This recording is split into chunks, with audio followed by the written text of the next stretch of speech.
Hello everyone, welcome back to Blocking the Flame, Anakinra and COVID.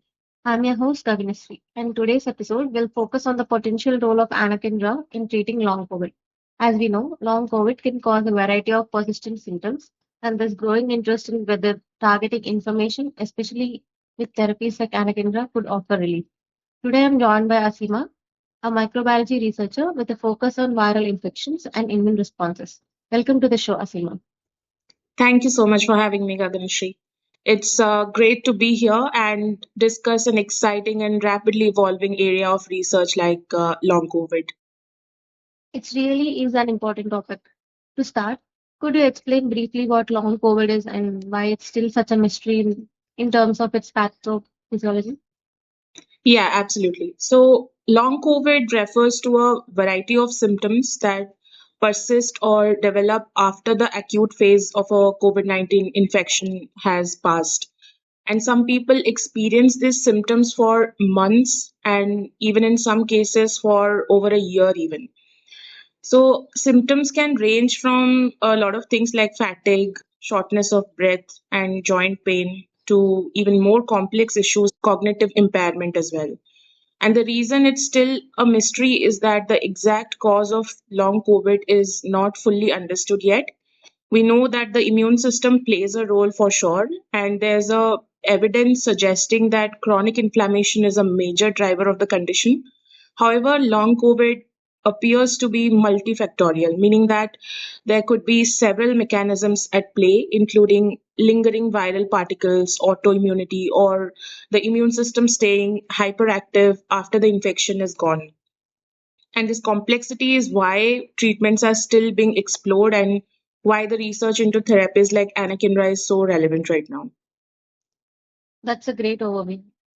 Now, anakinra has been primarily used to block IL-1, which is involved in the immune response. Could you explain why targeting IL-1 might be beneficial for long COVID patients, particularly in those people who are dealing with chronic inflammation? Well, IL-1 is a cytokine, a small protein that plays a key role in regulating the immune system. And it's involved in inflammation and its overactivation is, implicated in a variety of chronic inflammatory conditions such as rheumatoid arthritis and IBD, that is inflammatory bowel disease. And in the case of long COVID, we see the evidence that IL-1 is involved in persistent inflammation even after the virus has cleared from the body. And when the immune system remains overactive, it can result in tissue damage and prolonged symptoms such as fatigue and organ dysfunction. So, Anakinra works by blocking IL-1 receptors, essentially putting the brakes on this inflammatory response. And by reducing inflammation, Anakinra has the potential to alleviate some of the long term symptoms of long COVID, especially those related to immune dysregulation. That makes sense. So, what does the research say so far about using anakinra in long COVID? Are there any emerging studies or findings? There have been a few studies and clinical trials exploring the use of Anakinra for long COVID, though the field is still relatively young, I would say.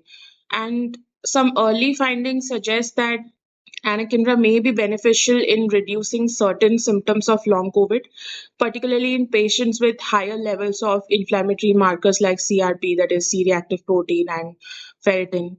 And these markers indicate that inflammation in the body is there. So, their presence in long COVID patients could suggest that Anakinra might help by reducing inflammation and providing symptom relief. Also, one of the early studies found that anakinra helped remove fatigue and breathlessness in some patients, which are two of the most common symptoms, in case of long COVID. However, the evidence is still quite preliminary, and more research is needed to determine how effective it truly is across a broad range of patients. There are also ongoing trials looking at combination therapies where anakinra is paired with other drugs like steroids or other biologics to further modulate the immune system. And this could potentially offer even better outcomes, particularly for those suffering from more severe or persistent symptoms. It sounds like the research is moving in a promising direction. Yeah. But as you mentioned, there's still a lot we don't know. Yeah. What are some of the gaps in the current understanding of how Anakinra might work for long COVID patients? Well, one of the biggest gaps I would say is that we don't yet fully understand which patients are most likely to benefit from anakinra. For instance, we know that inflammatory markers like CRP and ferritin are elevated in many long COVID patients, but also not all of them. So, some patients with long COVID may have a different underlying mechanism driving their symptoms, such as viral persistence or autoimmunity, which might not respond to anakinra. And also, another gap is the timing of the treatment. We don't yet know if early intervention with anakinra might be more effective than starting the treatment later in the course of long COVID. And there are also questions around the optimal dosage and treatment duration. Should anakinra be used in a short course, or is a longer treatment period necessary? Additionally, the long term effects of immune modulation in long COVID are still unknown. We know that anakinra is generally well tolerated for short periods, but using it for extended periods to treat long COVID might have might have different outcomes. And understanding how the long term use of anakinra affects the immune system is a key area for further research at the moment. Those are very important points to consider. Yeah. Sounds like while there's some promising data, we really need some tailored studies to figure out who might benefit the most from this treatment. Exactly. So the future of anakinra in treating long COVID will depend on a better understanding of which immune pathways are most responsible for each individual's symptoms. The variability between patients means that personalized medicine will likely play a big role in ensuring that therapies like anakinra are used in the right patients at the right time and at the right dose. It's clear that while Anakinra shows potential, there's still much work to be done to determine its place in treating long COVID. Right.